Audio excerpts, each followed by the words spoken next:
দীঘাতে প্রথম দিনে এমন দুর্ঘটনা দেখতে হবে আমি কখনোই ভাবিনি। একটু কারণের জন্য বাচ্চারা বেঁচে যায় আর একটা বৃদ্ধ মহিলা মারা যায়। কি আজব দৃশ্য। চলো প্রথম থেকে শুরু করি। তো হয়ে গেছে, আমি চলে গিয়েছিলাম পশ্চিমবঙ্গের জনপ্রিয় সমুদ্র সৈকতে। আর এই সমুদ্র সৈকতটা হচ্ছে পশ্চিমবঙ্গের মধ্যে নাম্বার 1 সমুদ্র সৈকত। এখানে বহু জায়গা থেকে লোক আসে এবং কি বাংলাদেশ থেকেও লোক আসে এখানে ঘুরতে। সমুদ্রের মধ্যে কত মানুষ এনজয় করছে, কিন্তু আমি পারছি না, তাই বোটে ঘুরছি জলের উপর। আমি নদী আর সমুদ্র এই দুটা জিনিসকে প্রচুর ভয় পাই। আর তাছাড়াও একটা কারণ আছে, এই সমুদ্রের মধ্যে যতজন এনজয় করছে দেখো সবাই মিঙ্গেল আছে আর আমি তো সিঙ্গেল। তাহলে তোমরা বলো কিভাবে এনজয় করবো আমি?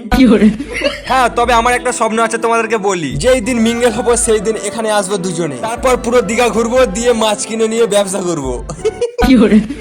আসলে সত্যি ভাই এখানে মাছের অনেক দাম কম, ডেলিকে 2 থেকে 3 হাজার টাকা ইনকাম হয়ে যাবে। আর প্রথম লাইনটা ছিল, দেখতেই পাচ্ছ কিরকম থেকে কিরকম দুর্ঘটনা হলো। আমরা যেই দিন এই সমুদ্রে ঘুরতে গিয়েছিলাম সেই দিন একজন মারা গিয়েছিল আর 3 জন উধাও হয়ে গেছিল। তাই এই সমুদ্রে এনজয় করতে গেলে একটু ভেবে চিন্তা করবে যাতে না জীবনটা চলে যায়। আর আমি ঘুরতে গিয়েছিলাম একটা কারণে, কারণ আমার সেদিন ব্রেকআপ হয়েছিল। আয়না মন ভাঙায় না, যায় না ব্যথা ভোলা যায়।